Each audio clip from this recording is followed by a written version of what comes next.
June 24, 2026 இன்றைய நாளுக்கான இறை வார்த்தை. இன்று உங்களுக்காக கர்த்தர் செய்கிற காரியத்தை யாராலும் தடுக்க முடியாது. ஏசாயா 14 27 சேனைகளின் கர்த்தர் இப்படி நிர்ணயித்திருக்கிறார், யார் அதை வியர்த்தமாக்குவான்? அவருடைய கை நீட்டப்பட்டிருக்கிறது, யார் அதை திருப்புவான்? என் அன்பு சகோதர சகோதரிகளே, சில நேரங்களில் எதிர்ப்புகள் அதிகமாக இருக்கலாம். சூழ்நிலைகள் உங்களுக்கு எதிராக இருப்பது போல தோன்றலாம்.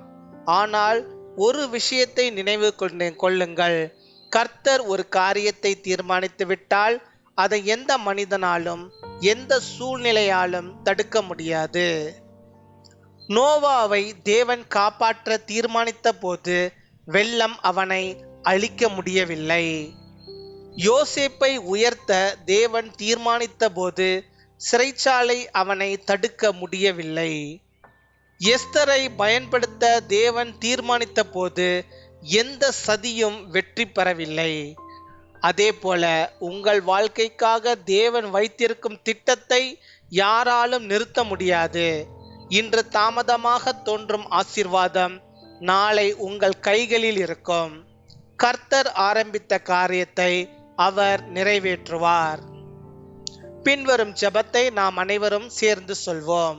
அன்பான பரலோக தந்தையே, எங்கள் வாழ்க்கைக்காக வைத்திருக்கும் உமது திட்டங்களுக்காக நன்றி. மனிதர்களாலும் சூழ்நிலைகளாலும் தடுக்க முடியாத உமது வல்லமையை இன்று நாங்கள் நம்புகிறோம். கர்த்தாவே, எங்கள் பாதையில் இருக்கும் எல்லா தடைகளையும் அகற்றும். பயத்திற்கு பதிலாக விசுவாசத்தையும், சோர்விற்கு பதிலாக புதிய பலனையும் அளியும். உமது சித்தம் எங்கள் வாழ்க்கையில் நிறைவேறட்டும். கர்த்தாவே, யாராலும் தடுக்க முடியாத உமது ஆசீர்வாதங்களை எங்கள் வாழ்க்கையில் வெளிப்படுத்தி எங்களை உமது மகிமையின் சாட்சிகளாக மாற்றும்.